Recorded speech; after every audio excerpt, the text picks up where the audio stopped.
जो मुस्कुरा रहा है उसे दर्द ने पाला होगा, जो चल रहा है उसके पाँव में छाला होगा। बिना संघर्ष के इंसान चमक नहीं सकता, जो जलेगा उसी दिए में उजाला होगा।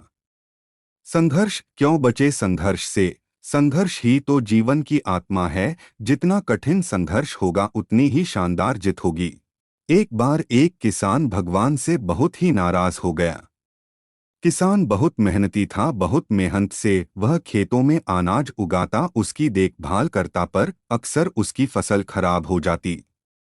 कभी सूखा पड़ जाता, कभी बाढ़ आ जाती, कभी तेज धूप, कभी आंधी, कोई न कोई कारण बन ही जाता कि उसकी फसल खराब हो जाती।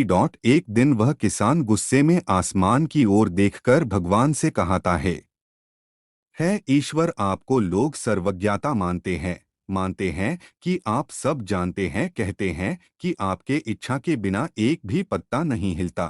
पर मुझे तो लगता है कि आप छोटी सी छोटी बात भी नहीं जानते। आपको तो ये भी नहीं पता कि खेतीबाड़ी कैसे करते हैं। अगर आप जानते होते तो हर समय जो बाढ़, आंधी और तूफान आते हैं वो कभी नहीं आते। आप नहीं जानते कि कितना नुकसान उठाना पड़ता है हम किसानों को। यदि आप मेरे हाथ में यह शक्ति दे दे कि जैसा मैं चाहूँ वैसा मैं मौसम कर दूं, फिर आप देखना मैं अन्य के भंडार लगा दूंगा। भगवान इस किसान के तीखे वाक्य सुनकर मुस्कुरा रहे थे और वह किसान के सामने प्रकट होकर बोले, मैं आज से तुझे यह शक्ति देता हूँ कि तुम अपनी खेतों पर तुम्हारी जैसी इच्छा ही तुम वैसा मौसम कर दोगे। मैं बिल्कुल भी दखल नहीं दूंगा, तुम्हारी इच्छा से सब कुछ होगा।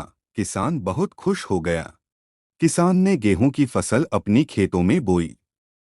जब उसे लगा कि खेतों को धूप चाहिए तो खेतों को धूप मिले, जब पानी बरसना चाहिए तभी पानी बरसा। आंधी, तूफान, बाढ़ कुछ भी उसने अपने खेतों पर आने नहीं दिया। किसान के खेत में इस वर्ष ऐसी फसल हुई जैसी कभी नहीं हुई थी। हरी भरी लहलहाती फसल। मन ही मन वह बहुत खुश हो गया और सोचने लगा, अब सबूत के साथ दिखाऊंगा भगवान को कि इसे कहते हैं शक्ति का सही उपयोग। मेरी सफलता देखकर उन्हें अपनी नियम जरूर बदलने पड़ेंगे। कुछ दिन गुजरे, फसल कटने को तैयार हो गए। किसान बहुत उत्सुकता के साथ फसल को काटने लगा, पर जैसे ही उसकी नज़र गेहूं की बालियों पर गया तो उसने अपना सिर पीट लिया और वह रोने चिल्लाने लगा। गेहूं की एक भी बाली के अंदर गेहूं का दाना नहीं था, सारी बालियां अंदर से खाली थी। किसान बहुत दुखी हो गया।